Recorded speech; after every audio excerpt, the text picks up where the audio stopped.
오늘 우리가 대하게 될 신명기 30장에는 독특하게 사용되는 단어가 하나 있습니다. 동일한 단어인데 문맥에 따라서 다르게 성경에 번역이 되어 있습니다. 신약 성경에서는 주로 회개라고 하는 단어로 번역이 된 단어입니다. 그런데 구약 성경에서는 돌이키다, 돌아오다 또는 모으다, 다시 이런 뜻으로 아주 다양한 의미를 가지고 번역하는 단어인데 그 히브리 언어는 슈브라고 하는 단어입니다. 여러분이 그 단어까지는 아실 필요가 없겠습니다만 오늘 우리가 읽은 이 신명기 30장 앞쪽에만 해도 몇 번이나 나오는가 하면 7번이나 나옵니다. 구약 성경에는 적어도 1059회가 동일한 단어를 쓰여 놓았는데 번역할 때는 다 다르게 번역을 했습니다. 제가 한번 30장 1절에서 10절 사이에 있는 부분만 한번 좀 읽어 드리겠습니다. 1절에는 이 일이 마음에서 기억나거든 그랬습니다. 기억나거든. 그런데 이게 2절에 가면 내 하나님 여호와께로 돌아와 그랬습니다. 앞에는 기억나거든 그래 놓고는 이번에는 돌아와 그렇게 번역했고요. 3절에 가면 여호와께서 마음을 돌이키시고 그렇게 돌이키다 라는 단어로 쓰고 있습니다. 또한 3절에서 백성 중에서 너를 모으시리니 여기서는 모으다 하는 뜻으로 똑같은 단어인데 이렇게 번역을 하고 있습니다. 8절에 가면 너는 돌아와 그랬고요. 그리고 9절에 가면 내 하나님께 돌아오면 그랬고 10절에 가면 너를 다시 기뻐하사 여기서는 돌아오다 그런 말이 아니라 다시라는 단어로 그렇게 우리말로 번역을 해 놓았습니다. 그러니까 여러분 우리가 회개라고 쓰고 있는 이 단어가 내 안에서 어떤 상태로 머물러야 되는가 하면 이 수만 가지의 모습으로 번역해 놓은 그 내용들을 다 그 의미를 아우르고 있어야 된다고 하는 겁니다. 그러니까 회개라고 하는 단어는 우리가 유심히 들여다보아야만 합니다. 단순하게 생각만 바꾸는 것을 회개라 그럴 수 없습니다. 한 성도가 교리적인 학습을 통해서 사상을 무장했다고 회개했다 그렇게 말할 수 없다고 하는 것입니다. 그래서 한 단어가 여러 의미로 사용된 그 용례들을 볼 때에 하나님께로 돌아오는 것을 의미하고 한 사람의 생각과 행실의 방향이 전적으로 하나님을 향해 맞춰지는 것을 의미한다. 그런 의도로 이 슈브라고 하는 단어가 쓰여져 왔고 신약성경에서는 회개라는 단어로 우리가 사용하고 있다는 것을 기억하고 오늘 본문을 대해야 그래야 우리가 본문을 온전하게 이해할 수 있게 되는 것입니다. 왜냐하면 혹 저주를 받게 될지라도 꼭 돌아오라고 하는 그런 의미로 하나님께서 이 슈브라고 하는 단어를 사용하고 계시기 때문입니다. 돌아오기만 하면 하나님께서 붙들어 주시겠다고 그렇게 외치고 있습니다. 그러니까 우리가 회개하는 것은 단순한 게 아닙니다. 하나님께서는 끝까지 기다리겠다. 네가 돌아만 오면 내가 언제든지 붙들어 주고 또한 붙들고야 말겠다고 하는 그런 의미로 사용되어지고 있는 것입니다. 반드시 받아주실 것이라 그것을 꼭 기억하시고 오늘 본문을 대하도록 하십시다. 모세는 마치 후일에 벌어질 그러한 역사를 훤히 알고 있는 것처럼 이야기를 이끌어 나갑니다. 그러면서 하나님의 그 명령이 하나님의 말씀이 우리의 활동 범위 안에 있음을 우리에게 외칩니다. 뭐라고 이야기하는가 하면 내가 오늘 내게 명령한 이 명령은 내게 어려운 것도 아니요 먼 것도 아니라 하나님의 명령이 우리에게 결코 어렵지 않다는 겁니다. 그리고 그 말씀이 결코 멀리 있는 그런 말씀이 아니라고 그럽니다. 이 율법의 말씀은 하늘 높이 있는 것도 아니고 멀리 바다 건너 있는 것도 아닙니다. 그렇게 이해하기 어려운 그러한 내용도 아니라는 겁니다. 많이 배운 사람들만 깨달을 수 있는 철학적인 내용으로 하나님의 말씀이 구성되어 있는가? 결코 그렇지 않다고 하는 것입니다. 아무라도 누구라도 할 수 있는 일로, 들을 수 있는 말씀으로 이루어진 게 하나님의 법도요, 또한 명령입니다. 하늘에 있는 것이 아니니, 하늘에 있다면 어떻게 될까요? 모세는 이렇게 이야기합니다. 누가 우리를 위하여 하늘에 올라가 그의 명령을 우리에게로 가지고 와서 우리에게 들려 행하게 하랴. 그런데 하늘에 있지 않아. 그런 식으로 지금 이끌어가고 있습니다. 우리는 흔히 사랑하는 사람에게는 뭐까지도 따다 준다고 그러죠? 하늘에 별이라도 따다 주겠다 그럽니다. 왜요? 사랑하니까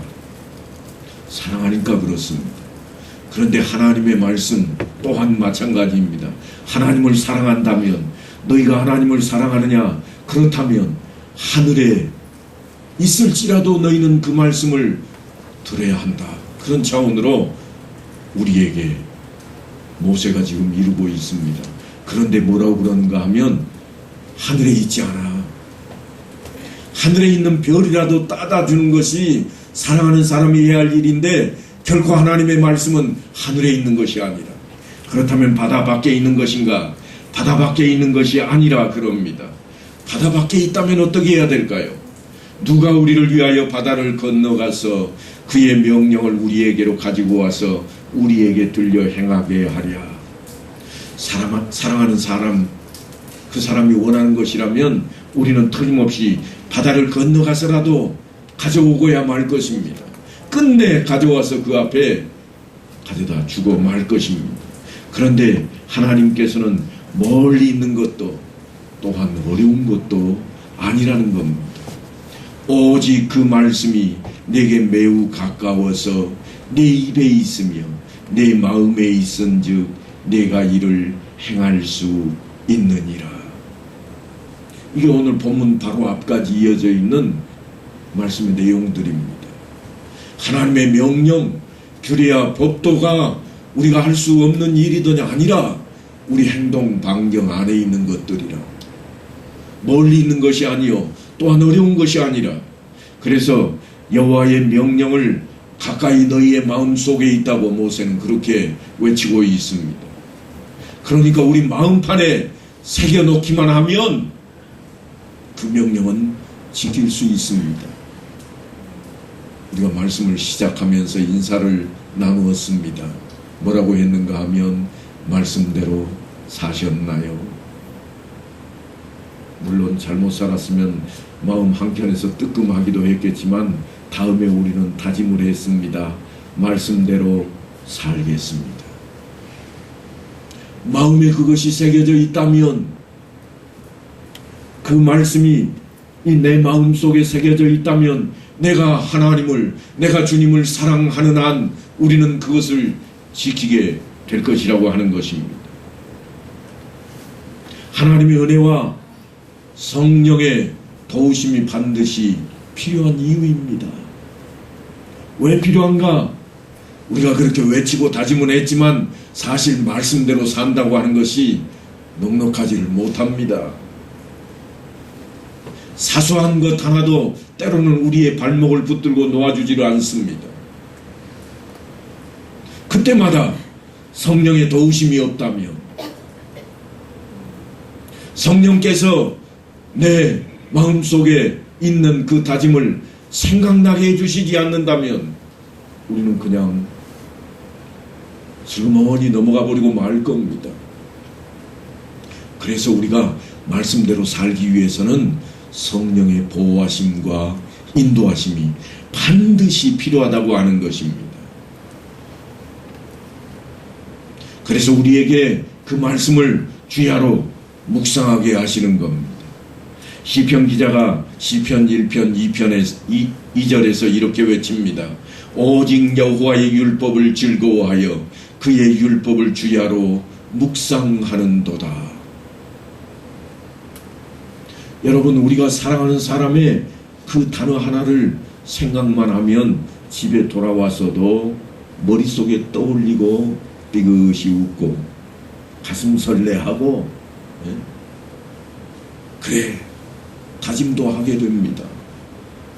바로 그것을 어떻게 표현했는가 하면 시편 기자는 묵상이라 그랬습니다. 그 묵상이라고 하는 단어가 히브리어로는 하가라고 한다고 제가 누누이 말씀을 드려왔습니다. 그런데요, 이 하가라고 하는 단어가 독특하게 다른 데에서는 어떻게 쓰이고 있는가 하면 이사야 선지자가 사용할 때에는 여호와께서 이같이 내게 이르시되 큰 사자나 젊은 사자가 자기의 먹이를 움키고 으르렁거린다 그랬습니다. 지금 시편 기자는 여호와의 말씀을 내가 묵상한다 그랬는데 이사야 선지자는 사자가 자기 먹이를 붙들고 으르렁거리고 가래 끓는 소리를 하고 있다, 그런 표현을 쓰고 있습니다. 여러분, 길거리를 지나가다가 옆에서 컹컹거리고 짖는 개가 있는 것을 우리는 종종 대하게 됩니다. 그런데 개가 있으면요, 우리가 개가 밥을 먹을 때는 어떻게 하죠? 건드리지 않는 게 상책입니다. 옆에만 가면 가래 끓는 소리가 개도 나와요. 하물며 개가 그럴진데 사자는 어느 정도겠어요? 사람이 막대기를 가지고 가 찔러도 절대 놓지 않고 사람을 겁박할 겁니다. 그런데 이 단어가 무슨 단어인가 하면 똑같은 하가라고 하는 단어인데 우리가 흔히 쓰는 말로 묵상이라 그랬습니다. 오늘도 우리는 예배를 시작하면서 어떻게 시작했는가 하면 다 같이 묵도하심으로, 묵상 기도하심으로 그랬습니다. 어떻게 하자고 하는가 하면 사자가 먹이를 움켜쥐고 가래 끓는 소리를 하는 것처럼 절대로 놓치지 않겠다고, 이 예배 시간은 절대로 놓치지 않겠다고, 하나님 앞에 드리는 이 예배는 무슨 일이 있어도 지켜내겠다고, 그런 자세로 우리가 오늘 시작을 했습니다. 그게 주보에 나와 있는 묵상 기도입니다. 우리가 그냥 앉아 있는 게 아니에요. 지금 사자가 자기 먹이를 지키는 것처럼 아주 간절하고 정말 이거 없으면 죽는다는 심정으로 지금 이 시간 우리가 이 예배에 참여하고 있는 겁니다. 이런 배경을 염두에 두고 오늘 본문을 우리는 대해야만 합니다. 본문에 가면 뭐라고 말씀하는가 하면, 보라, 내가 오늘 생명과 복과 사망과 화를 네 앞에 두었나니, 그럽니다. 생명도 복도 아니 뿐만 아니라 사망도 화도 네 앞에 두었다. 그러니까 너는 이것 중에 하나 주워 들어라. 펼쳐놓고 하나 차지하라고, 선택하라고 외치고 있는 그런 말씀이 아니라고 하는 겁니다. 그런 것처럼 보아버리면 우리에게 문제가 생깁니다. 시장에 가면 장사하는 사람이 외치는 게 있습니다. 사람들의 주의를 끌기 위해서 손뼉을 치면서, 자, 골라. 예. 어떤 거 하나는 택해가지고 사달라는 이야기예요. 성경에 있는 지금 오늘 말씀은 결코 그런 내용이 아닙니다. 여기 생명도 있고 복도 있고 사망도 있고 화가 있으니 너는 어느 것 하나를 골라 들어라. 절대로 그렇게 말씀하고 있지 않습니다. 그렇게 이해하시면 실패하는 겁니다. 어떻게 이해하셔야 하는가 하면, 반드시 너는 생명을 택해라. 다른 것 주지 말라. 다른 것은 쳐다보지도 말라고 하는 겁니다. 답은 이미 정해져 있습니다. 살기 위하여 생명을 택하고, 생명을 얻기 위해서는 우리가 택할 길이 오직 하나밖에 없습니다. 내가 곧 길이요 진리요 생명이니. 무엇을 택해야 됩니까? 생명을 택한다고 하는 것은 예수 그리스도를 택하는 겁니다. 그걸 택하지 않으면 안 된다고 하는 거예요. 모세가 지금 심중에 강력한 외침으로 우리에게 가슴판에 새기라고 그렇게 말씀을 전하고 있습니다. 생명을 택하면 복은 하나님께서 덤으로 은혜로 주시는 겁니다. 복을 우리에게 택하라고 펼쳐놓은 것처럼 봐버리시면 안 됩니다. 복은 뒤따라오는 겁니다. 생명을 택했을 때 뒤따라오는 게 복이에요.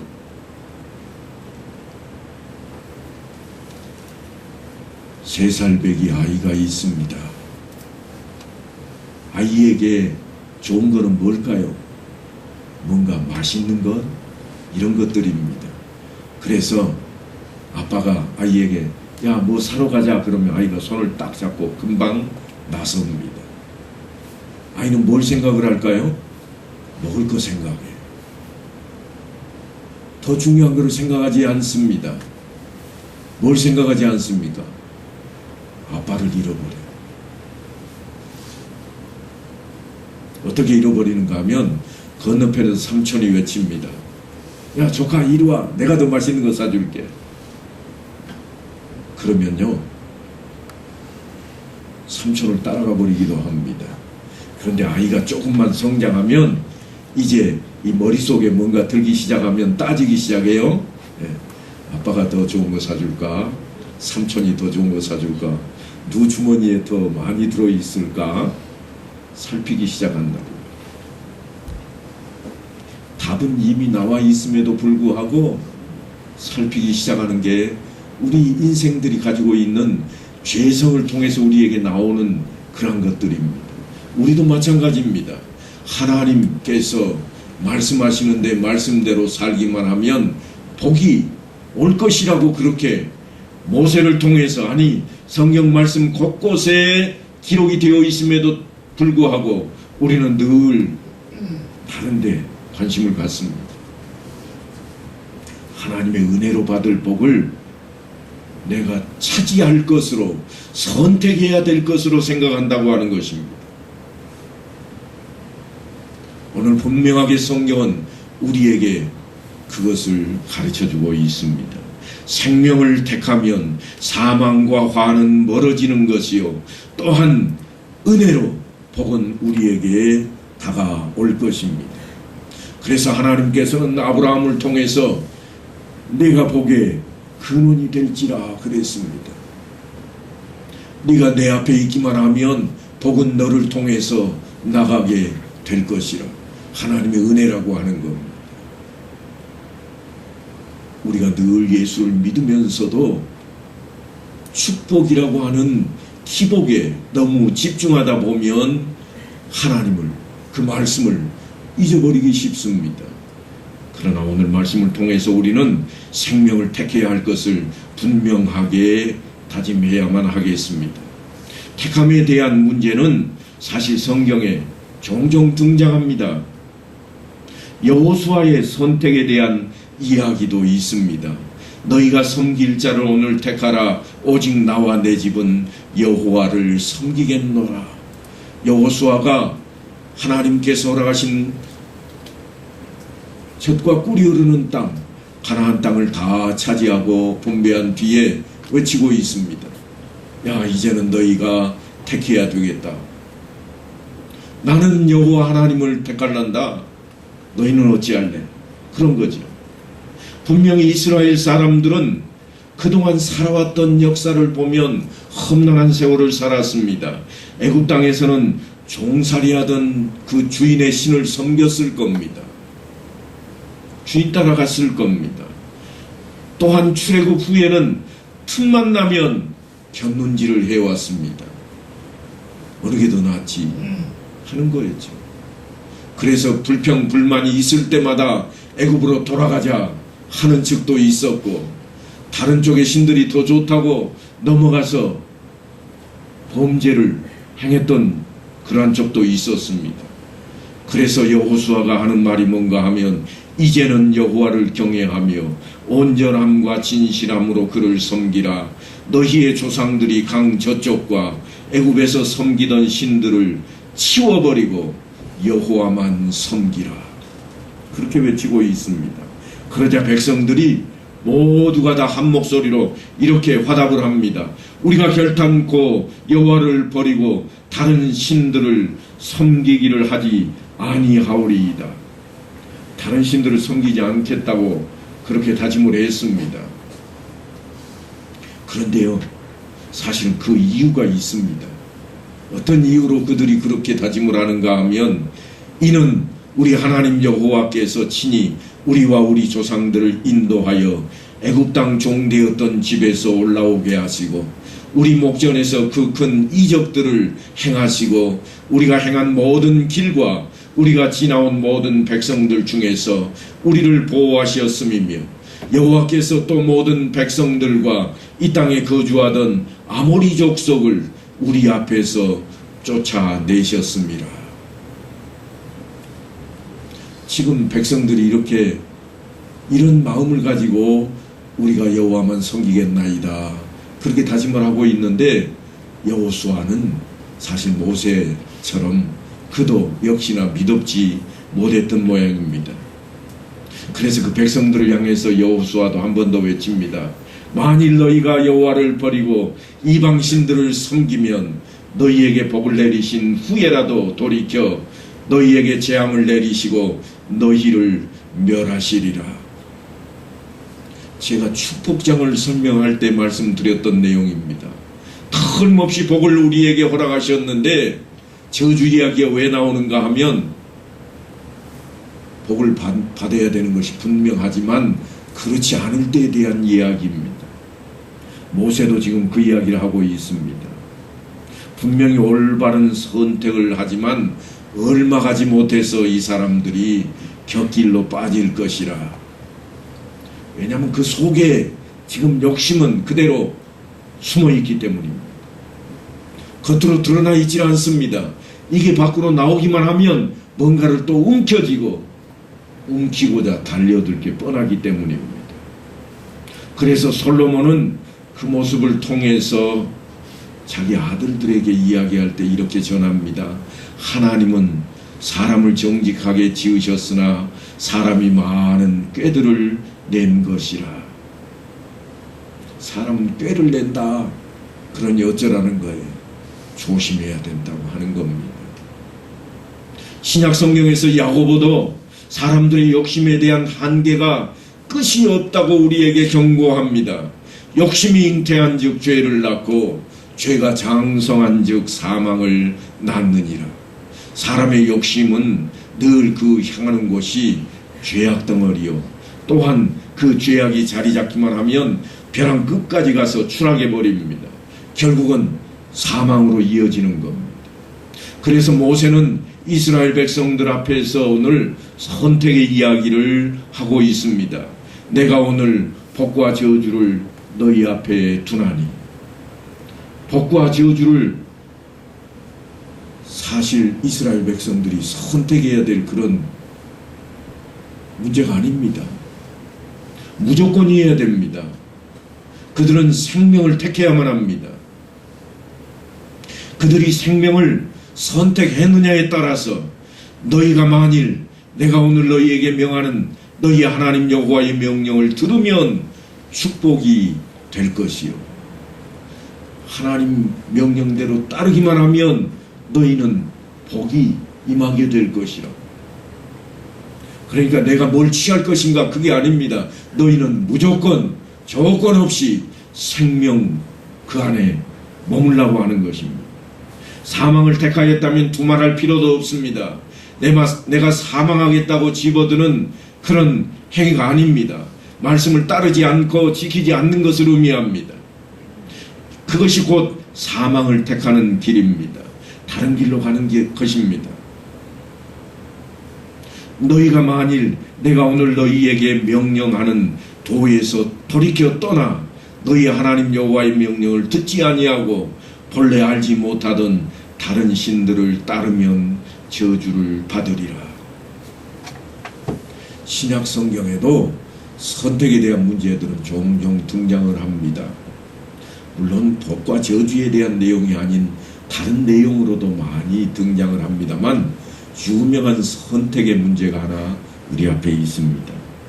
그게 뭔가 하면 밤이 새도록 수고하였지만 고기를 한 마리도 잡지 못하고 무거운 어깨로 그물을 싣고 있는 어부들 앞에 예수님께서 나타나셨습니다.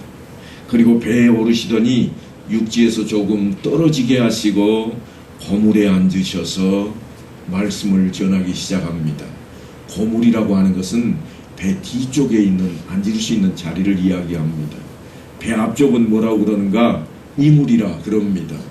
그러니까 고물이라고 하는 것은 여러분들이 작은 배, 큰 배가 아닙니다.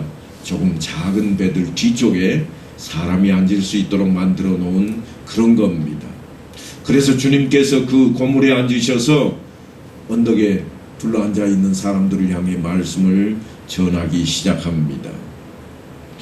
말씀을 마치신 주님께서 그 배의 주인이었던 베드로에게 깊은 데로 가서 그물을 내려 고기를 잡으라. 참으로 황당한 이야기에 놀라는 베드로였습니다. 내가 어부고 그리고 내가 어디에 물고기가 있는지를 어군 탐지기 없어도 물고기를 잡아내는 내 실력인데 감히 물고기는 한 번도 잡아보지도 않은 이 젊은 청년이 내게 깊은 데로 가서 그물을 내리라. 그런데요, 베드로의 반응이 정말 색다릅니다. 선생님, 갑자기 젊은이를 향해 선생이라고 부릅니다. 그리고 하는 말이 우리들이 밤이 새도록 수고하였으되 잡은 것이 없지만은 말씀에 의지하여 내가 그물을 내리리이다. 왜 베드로는 그렇게 했을까요? 아직까지 그걸 우리가 알 수가 없습니다. 그런데 놀라운 것은 그렇게 하니 고기를 잡은 것이 힘이 많아 그물이 찢어지는지라. 그래서 사람들이 다 깜짝 놀랍니다. 그런데요, 베드로가 그때 반응을 합니다. 베드로는 항상 놀라운 반응을 보입니다. 주여 나를 떠나소서 나는 죄인이로소이다. 아니, 뜬금없는 이야기 같습니다. 물고기 잡기 위해서는 깊은 데로 가서 그물 한번 내려보라. 예, 선생님, 내가 말씀에 따르겠습니다 하고 가서 그물을 내려서 물고기를 많이 잡아오더니 야, 복이다. 그러지 않고 나 죄인입니다. 나 좀 떠나십시오. 그렇게 외치고 있습니다. 그런 베드로를 향해서 주님께서 하시는 말씀이 무서워하지 마라. 이제후로는 네가 사람을 낚는 어부가 될 것이라. 사람을 취할 것이라. 그렇게 말씀을 합니다. 행동파 베드로에게 선택의 시간이 되었습니다. 그런데 베드로는요, 조금도 주저하지 않습니다. 그들이 베드로를 육지에 대고 모든 것을 버려두고 예수를 따르니라. 참으로 놀라운 선택입니다. 따지거나 묻지를 않습니다. 계산도 하지 않았습니다. 자신들이 알았든지 몰랐든지 그들은 지금 생명을 택하고 있습니다. 아직 주님께서 내가 생명이라 말씀을 하시지 않았음에도 지금 베드로는 그 생명을 택하고 있는 것입니다. 한때는 예수님의 제자였던 가룟 유다에게 팔려서 예수님께서 붙잡히시고 빌라도 총독 앞에 섰습니다. 오늘날도 그렇습니다만 명절이 되면 총독이 많은 죄인들 가운데 사면하는 일이 있었습니다. 그래서 대제사장들과 장로들과 많은 사람들이 모인 중에 빌라도가 물어 이르되 너희는 내가 누구를 너희에게 놓아주기를 원하냐? 바라바냐 아니면 예수라 하는 그리스도냐? 그렇게 묻습니다. 그랬더니요, 백성들이 선택을 할 때가 되었습니다. 그런데요, 아무도 주저함이 없습니다. 이야기는 뭔가 하면 이미 다 모사가 되어 있다는 겁니다. 백성들이 장로들과 연합을 해서 바라바를 원합니다.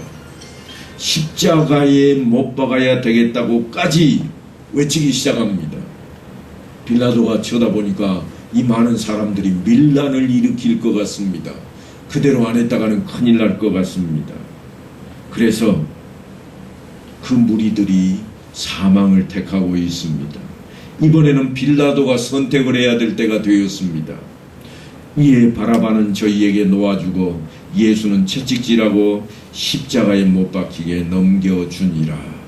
물론 빌라도는 자신의 뜻이 아니라고 밝힙니다.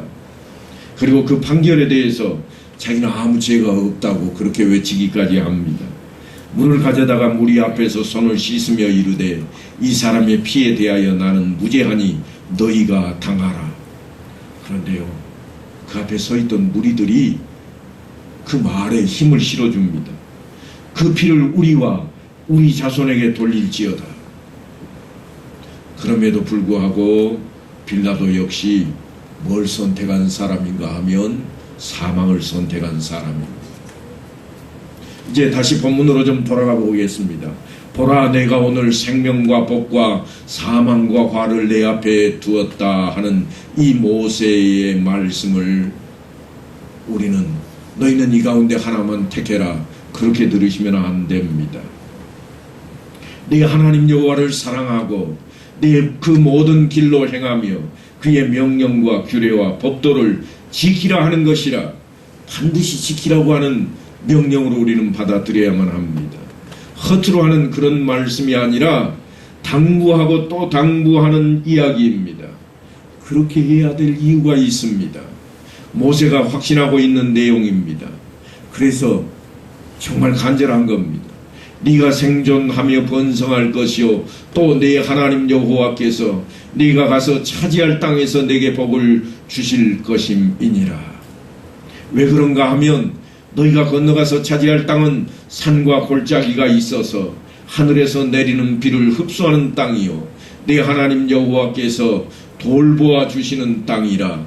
연초부터 연말까지 내 하나님 여호와의 눈이 항상 그 위에 있느니라. 하나님이 함께하는 땅이다. 그것이 너희에게 복이라. 너희가 그 명령대로 따르기만 하면 하나님께서 너희를 돌보시고 함께하시고 다스리시는 그러한 약속의 땅이라. 그런 축복된 말씀입니다. 그래서 네가 만일 마음을 돌이켜 듣지 아니하고 유혹을 받아 다른 신들에게 절하고 그를 섬기면 내가 오늘 너희에게 선언하노니 너희가 반드시 망하게 될 것이라. 기필코 그렇게 한다면 요단을 건너가서 차지할 너희의 날이 길지 못할 것이라고 그렇게 저주의 말까지 덧붙이고 있습니다. 아무리 축복의 땅이요 약속의 땅이라고 할지라도 하나님 말씀 안에 거하지 아니하면 아무 소용이 없습니다. 무슨 말씀인가 하면 내가 아무리 예수를 믿는다고 외치고 교회에 출석하고 모임에 열심을 낸다고 할지라도 하나님의 말씀 안에 거하지 아니하면, 말씀대로 살지 아니하면 아무 소용이 없다고 하는 겁니다. 그러기에 너와 내 자손이 살기 위하여 생명을 택하고 내 하나님 여호와를 사랑하고 그의 말씀을 청종하며 또 그를 의지하라. 바로 이겁니다. 반드시 그래야 합니다. 곧 내가 오늘 내게 명령하여 내 하나님 여호와를 사랑하고 그 모든 길로 행하며 그의 명령과 규례와 법도를 지키라 하는 것이라. 그리하면 내가 생존하며 번성할 것이요 또 내 하나님 여호와께서 네가 가서 차지할 땅에서 내게 복을 주실 것임이니라. 비록 시대가 다르고 다른 환경 속에 있는 우리들이지만 여전히 살기 위해서는 뭘 택해야 하는가 하면 생명을 택해야 됩니다. 제가 이렇게 열심히 설명을 드려왔습니다만 사랑하는 성도 여러분, 뭐를 택하시겠습니까? 한번 따라해 봅시다. 내가 곧 길이요 진리요 생명이니. 이게 누구에 대한 이야기인가요? 예수 그리스도입니다. 그러니까 뭘 택해야지 된다고요? 예수님을 택해야 되는 거예요. 그것이 생명을 택하는 길입니다. 반드시 생명 대신 예수 그리스도를 택함으로 영원한 생명을 우리에게 허락하신 하나님의 말씀 안에 말씀대로 살아가는 삶의 현장이 되시기를 간절히 축원합니다.